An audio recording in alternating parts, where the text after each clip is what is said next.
Olá, estamos começando mais uma edição do programa Assembleia do Campo. Hoje nós vamos falar sobre uma atividade que começou aqui no Espírito Santo há mais ou menos 20 anos. É a agroindustrialização dos produtos da agricultura familiar. E a gente está recebendo aqui em nossos estúdios a Raquel Dias. Ela é técnica em agroindústria do Incaper. Raquel, seja muito bem-vinda ao nosso programa. Primeira vez que você vem aqui, né? Primeira vez, Verônica. Muito obrigada. Seja muito bem-vinda. Obrigada. Bom, essa agroindustrialização, ela começou como uma alternativa de renda e hoje ela vem se configurando ainda como uma das principais fontes de renda de algumas famílias, é isso? Antes até de alternativa de renda, era uma atividade mesmo bem caseira, familiar, né? Então, aqueles docinhos, geleias, né, das propriedades, o queijinho caseiro, para a família, para autoconsumo. Então, assim, antes até de comercialização, para o próprio consumo eles já produziam. Ah, sim. Há muitos anos, né? Assim, a pessoa produzia para consumir em casa, porque não tinha muito acesso ao meio aos grandes rural, comércios. ao meio urbano, perdão, para poder comprar os mantimentos e fazia ele mesmo. Com certeza. Ah, sim. Com que era apenas, então, a produção de alimento, hoje representa boa parte da economia do Brasil em algumas regiões. Como é que foi esse processo, né? Do início daquela produçãozinha de queijo, que a gente não sabia bem a procedência, para o que é hoje? Não só aqui no Espírito Santo, né? Mas em todo o Brasil. Bom, lá na propriedade, né, os produtores, com a diversificação da produção própria, leite, hortaliças, frutas, enfim, produziam para autoconsumo. Né? E iniciou-se um processo de pequenos comércios, normalmente as feiras locais, né? As feiras dos próprios municípios, muito timidamente.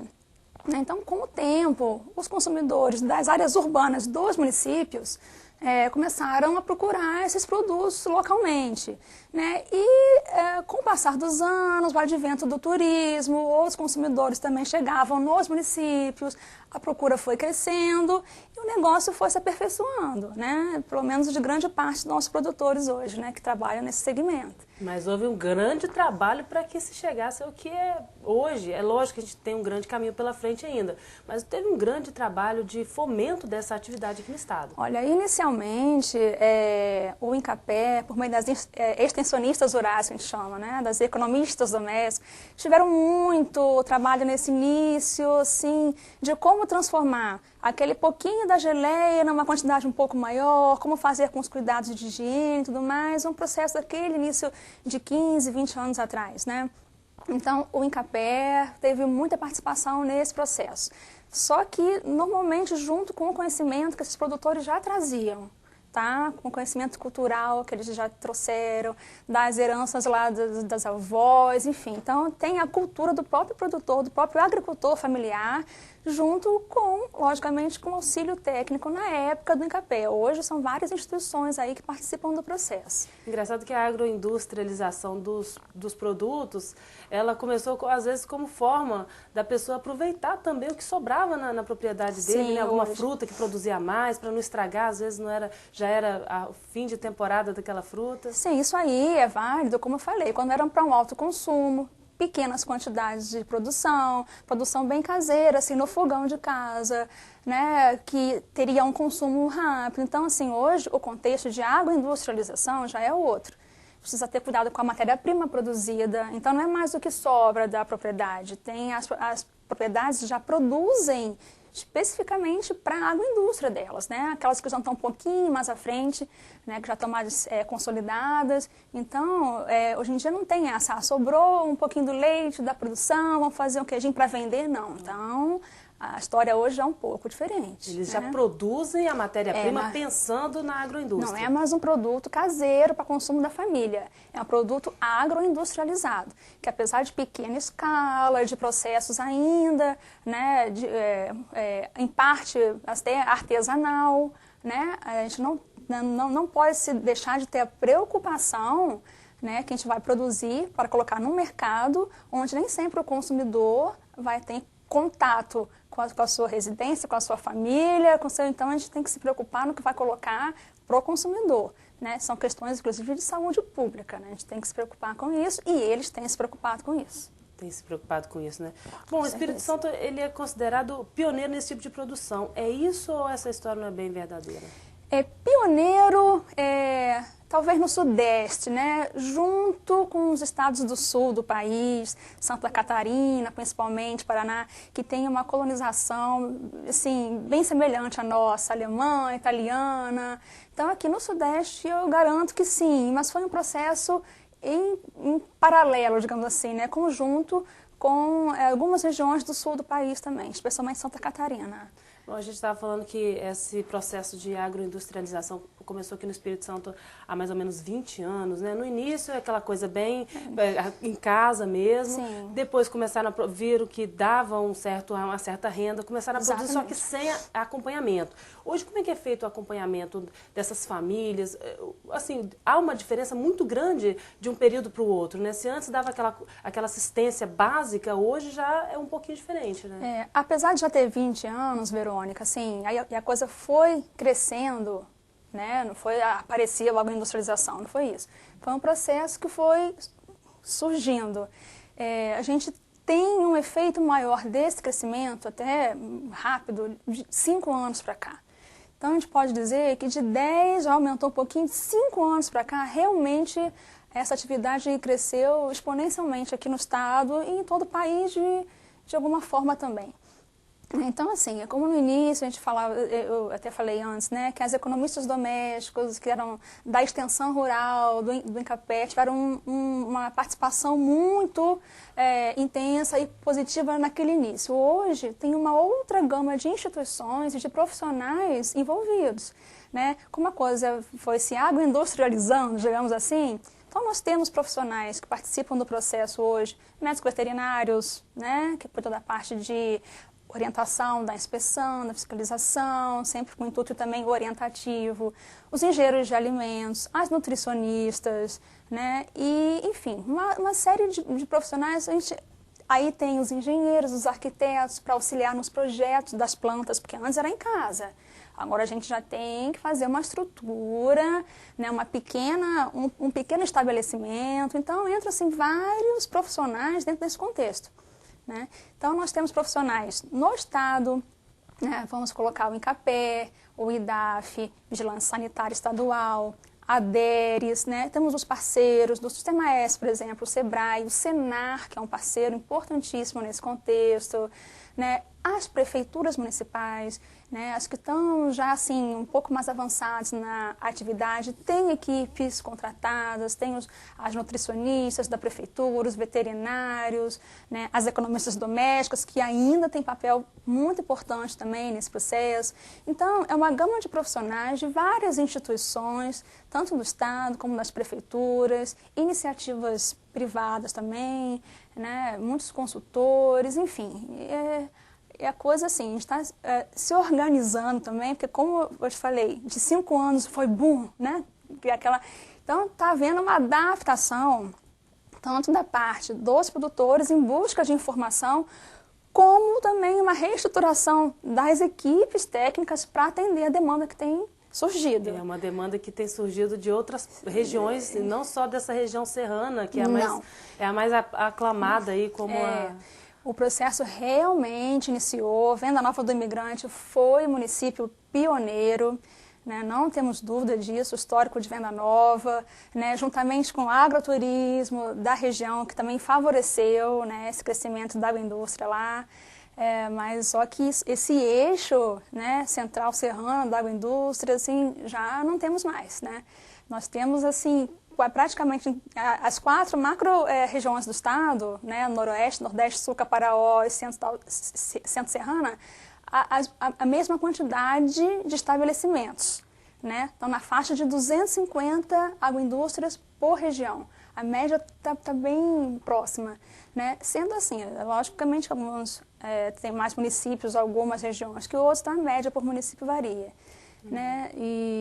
Mas hoje a gente não diz mais que a gente sempre lembra de Venda Nova, mas hoje o estado todo tem pequenas agroindústrias, né? Cada região com suas especificidades locais, enfim, mas está presente em todos os estados, todos os municípios do estado. A gente sabe que a agroindústria, né, ela tem muito a ver com a cultura de cada lugar, de cada região. É difícil, sim, Raquel, por exemplo, algumas regiões aqui, algumas cidades, não diria nem regiões, que elas às vezes têm pouca referência cultural, de repente o Incapé está tentando identificar um ponto de uma cultura para poder inserir esse trabalho nessa cidade? Olha, a gente não teve ainda no Incapé uma ação, tipo, vamos identificar uma das regiões ou um município que não tem ainda muitas agroindústrias, vamos lá, vamos fomentar, vamos identificar, vamos trazer. A gente não tem um pouco essa ação, até porque como vem muito da cultura e do histórico, até sócio, né, econômico de cada município, a gente trabalha mais com as demandas, entendeu? A gente, lógico, que tem algumas demandas incipientes que a gente incentiva, que a gente apoia, junto com os parceiros, lógico, né? Mas, assim, a gente, normalmente, quando o processo se inicia, a gente, inclusive, espera que venha da origem dos agricultores. Então, seria o caso, Raquel, do município fazer essa reivindicação junto ao Incapé, seria isso? Assim, o município, demonstrar interesse, talvez representando os próprios agricultores que já manifestem esse interesse. E normalmente o histórico é esse, Verônica, a ideia inicial, a vontade, né, de começar a pensar e discutir parte do próprio agricultor familiar.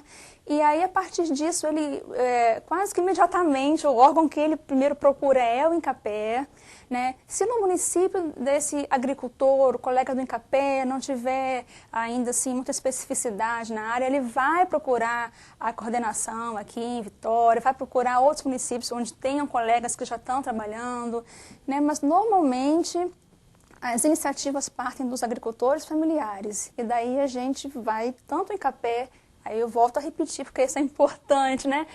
Todos os parceiros envolvidos, a gente tem aí ou individualmente o agricultor ou um grupo de agricultores, então a gente começa a trabalhar e, enfim, para que eles se desenvolvam, estabeleçam ou não, né? Que às vezes uma ideia inicial, no decorrer do processo de discussão, de concepção do projeto, o agricultor fala, não era bem isso que eu imaginei, né? E retoma outras atividades, que é importante falar também. A agroindústria normalmente é mais uma atividade das propriedades rurais, da agricultura familiar, né? Normalmente ele já tem outras atividades, e aí vem a agroindústria, o agroturismo também, como atividades complementares, né? Isso aí está mudando.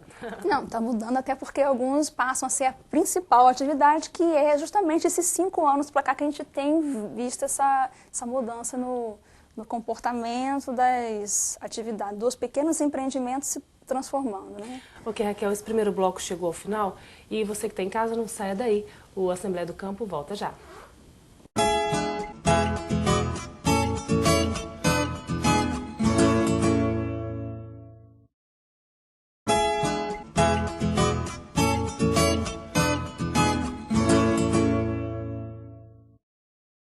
Estamos de volta com o segundo bloco do programa Assembleia do Campo. Hoje nossa entrevistada é a Raquel Dias, ela que é técnica em agroindústria do Incapé. Bom, Raquel, no primeiro bloco a gente já deu um panorama assim, de como é que está essa atividade aqui no Espírito Santo, sim, mas ficou faltando uma coisa.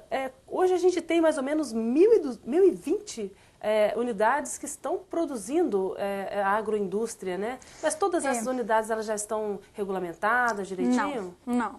E assim, esses 1.020 é um número que nós identificamos, né? Uma pesquisa do Incapé identificou.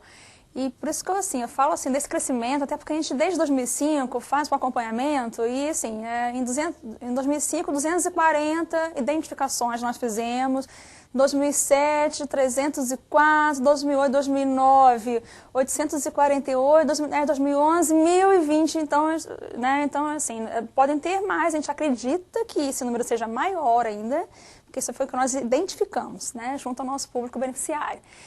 Porém, essas 1.020, a gente tem nesse contexto ainda aquelas iniciativas, aquelas famílias que estão começando a produzir de forma ainda bem artesanal, caseira. Tá? Aquele produto que você encontra na feira ainda, sem nenhuma identificação. Às vezes a gente, mesmo nos municípios que já estão um pouco mais trabalhando, a gente já trabalha, mesmo que vá para a feira local, já estamos trabalhando para ir com rótulo, identificação. E aí ainda é a venda direta. O produtor está lá diretamente vendendo para o consumidor, né? A feira, né, esse primeiro estágio, digamos assim, né, de comércio desses produtos inicialmente, né, bem lá no iníciozinho, é a feira do município. Então nós temos, voltando aqui, nesses 1.020 empreendimentos, né, esses bem iniciais, uns que já estão em nível intermediário, que já estão, assim, tem uma área à parte construída, já estão começando a produzir, né, alguns com acompanhamento já, outros não. A gente tem alguns probleminhas em relação a isso também, né? Que às vezes eles começam técnico, acompanhamento técnico, né? Então, assim, na ansiedade de começar a produzir, que às vezes muitos começam lá e de repente vão para a feira e já tem uma procura maior do produto, já começa a produzir mais quantidade, daqui a pouco ou faz um puxadinho na cozinha, ou um espaço que não é bem adequado. Então, nós temos todas essas realidades. E temos também aqueles que já estão consolidados, como os registros sanitários, que já têm um mercado mais amplo, que já extrapola os municípios, que já tem, enfim, toda uma estrutura organizada, uma gestão um pouco mais, né, conduzida, que ainda mesmo esses que estão estabelecidos, a gente sabe que tem algumas deficiências, algumas dificuldades na gestão do negócio, que eles são agricultores familiares que de repente se veem numa atividade, né, de agroindustrialização administrativa, de gestão, não que eles já não fizessem isso com a propriedade rural, que você também tem que ser um bom gestor da propriedade rural, né, mas a agroindustrialização é um outro negócio, a gente chama de uma atividade não agrícola, né, não está relacionada à produção primária, né, já é secundária, e aí tem o setor terciário, que é o comércio, e essas relações todas. Então, a gente tem nessas 1.020 iniciativas identificadas, a gente identificou as que já obtêm alguma renda da atividade, tá? Então, desde que já começou a produzir e foi para a feira, ou já está no mercado, por exemplo, da Grande Vitória, ou até para fora do estado, né? A gente identificou esse grupo como um todo. Quando a gente fala de agroindústria, a gente falou do registro, né? Assim, a partir do momento que o produtor ele registra a sua agroindústria, né? Quais são os benefícios que ele tem a partir disso aí? Olha só, esse registro que você pergunta, eu não sei se seria do ponto de vista sanitário, ou tem mais de um registro, seria isso? Tem uns licenciamentos, né, ambiental, porque assim, quando a gente fala em agroindustrialização, é realmente um pequeno empreendimento agroindustrial no meio rural, né? E uma das dificuldades, né, que os produtores, né, que os agricultores encontram para formalizar seus empreendimentos e que nós técnicos também estamos encontrando dificuldades, porque estamos nos adaptando e nos preparando para a realidade, né, atual, é justamente as legislações, né, principalmente as legislações federais, que algumas, de 1950 para cá, a gente já tem legislação federal que criam regras de produção, de higiene na produção de produtos, né, alimentícios, enfim. Só que foram legislações concebidas para grandes empreendimentos, né, para os grandes estabelecimentos do agronegócio, os grandes frigoríficos, os grandes laticínios, os grandes moinhos, enfim, né, porque então, lá 50 anos atrás, 60, não se pensava na possibilidade de uma família rural, né, elaborar um produto agroindustrializado e pôr no mercado formal. Então, todas as legislações que têm sido um entrave para a formalização desses produtores estão numa constante fase de discussão, de elaboração. Então, aqui no estado do Espírito Santo, nós já temos leis específicas para registro, já agroindústrias familiares, né, que no momento, agora, a gente já está em fase de atualização de algumas alterações para ainda facilitar ainda mais o acesso ao registro. né? Então, assim, a gente, essencialmente, o que se perguntou, quais as vantagens que claro. ele teria. Desde o momento, Verônica, que você tem um produto do ponto de vista legal adequado, né, ele vai entrar no mercado formal, né?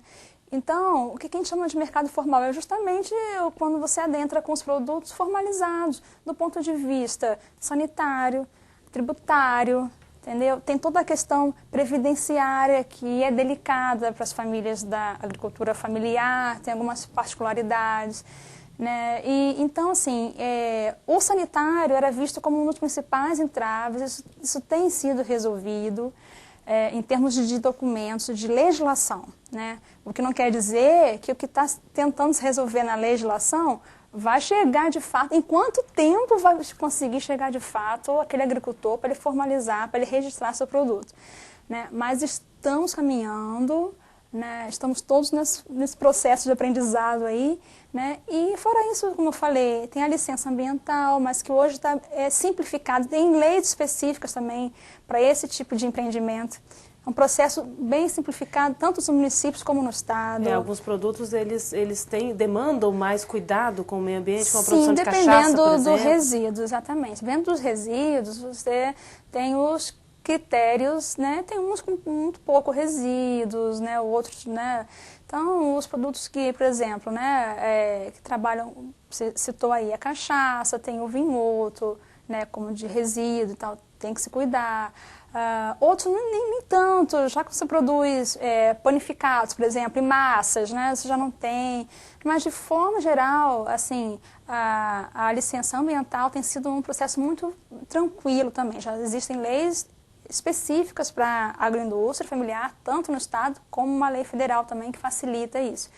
E outras questões que a gente tem discutido também, junto com a Secretaria de Fazenda, são as questões tributárias. Já temos também no Estado algumas isenções de ICMS para alguns produtos, né? Isso tem sido discutido. As taxas de registro junto aos órgãos também têm sido trabalhadas para esse público, né, específico. Então, assim, um conjunto de ações tem sido discutidos e tem sido realizados, têm sido concluídas, né, umas concluídas já, outras em discussão, em andamento, para favorecer a formalização desses empreendimentos. Até porque todo esse processo de taxar, de produzir, tudo acaba refletindo no preço final, que acaba sendo um pouco mais alto do que o industrializado comum, justamente pelo esse processo que é um pouco demorado e tudo.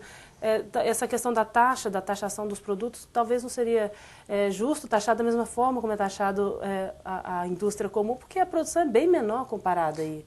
É outra realidade, é outro contexto de produção, é outro contexto social, é outro contexto de escala produtiva. Então, são vários parâmetros aí que a gente não pode usar a mesma medida, entendeu? Assim, são estabelecimentos muito distintos, né? Os grandes, digamos assim, e as pequenas agroindústrias. Bom, enquanto isso, então, os produtores, alguns que produzem, que têm a agroindústria, eles têm alguns locais, que comércio coletivo, assim, que vendem, outros vendem nas suas casas, alguns nas feiras. Isso. Mas como, na sua opinião, como técnica também, como uma agroindústria ela consegue ser autossustentável, sair da renda extra para a renda principal? E, Verônica, a gente vê o seguinte, aqui no estado a grande maioria ainda tem os empreendimentos de forma individual. E a gente, por experiência, tanto aqui no estado como em outros estados no sul, por exemplo, do país, de ver que se esses agricultores se organizarem, né, em formas associativas e num passo um pouco, talvez mais para frente, criar uma rede de agroindústrias e na forma de cooperativas, né, para facilitar a comercialização desses produtos, com certeza a viabilidade dos empreendimentos aumenta muito, né? Porque individualmente, tudo que a gente conversou aqui, né, não tem jeito, é um empreendimento, né? Então, vamos incidir ali as taxas de registro, os impostos inerentes à atividade e tudo mais. Né? Um núcleo familiar, vamos botar de 5 pessoas, né? Sustentar e conseguir fazer esse empreendimento, né, ser sustentável e ter a renda adequada, apropriada, enfim, é uma coisa. Se você se organiza num grupo, né, né, ou numa associação, né, com uma área em comum para produzir, ou várias agroindústrias se associando, ou se organizando em rede, e juntas, aquela união, né, tanto aí entra a questão financeira, porque eu acho que investimentos, né, não é mais um núcleo familiar, você tem um conjunto aí, um grupo de agricultores familiares e tudo, mas isso aí é uma coisa que também a gente está começando a trabalhar um pouco mais, é uma coisa que também é delicada, porque envolve pessoas, a cultura do próprio Estado, que ainda está caminhando, né, em relação à agroindustrialização, né, nós temos vários exemplos positivos de cooperativas, enfim, mas a agroindustrialização dos produtos ainda é feita de forma muito individual. Né? E nós técnicos, a gente acredita, e inclusive a gente já levou agricultores esse ano até para uma excursão, para um intercâmbio técnico a Chapecó, em Santa Catarina, que tem uma experiência muito bacana, já estão meio que trazendo de lá algumas experiências que se adequam a eles. Aqui em São Gabriel da Palha, por exemplo, já tem um grupo se organizando. Né? Nós temos associações, algumas cooperativas, mas muito incipiente. Bom, para a gente finalizar então, Raquel, a gente já está no finalzinho do nosso programa. Como é que você visualiza assim, o futuro da agroindústria aqui do Espírito Santo? Olha, a partir então agora eu estou muito otimista no momento atual que a gente tem vindo agora esse ano, especialmente, né, no nosso atual governo. A gente tem visto muitos órgãos com um direcionamento comum, né? Então, para 2012, já tem muita coisa que já começou em 2012, já está acontecendo em benefício das agroindústrias. Linhas de crédito no Estado vão ser disponibilizadas para investimento, para custeio também, isso aí, a parte financeira, né? A parte de trabalhar, a gente está, como eu falei anteriormente, a gente está trabalhando, está no forninho, assim, mais de uma legislação, pelo menos uma lei que vai favorecer muito, vai facilitar bastante a questão do comércio dos produtos entre os municípios, que é um dos entraves. Né? Então eu vejo muito promissor, a partir de 2012, o próprio Estado também já se preparando, né, para esse crescimento que a gente observou. Eu vejo um futuro bem promissor para a atividade aqui no Estado. Ok, Raquel, a gente agradece então a sua participação aqui na Assembleia do Campo. Eu que agradeço, Verônica. Muito obrigada. Encerramos aqui mais uma edição do programa Assembleia do Campo. A você que esteve conosco até agora, muito obrigada pela companhia. Eu te espero em nosso próximo encontro, hein? Até lá!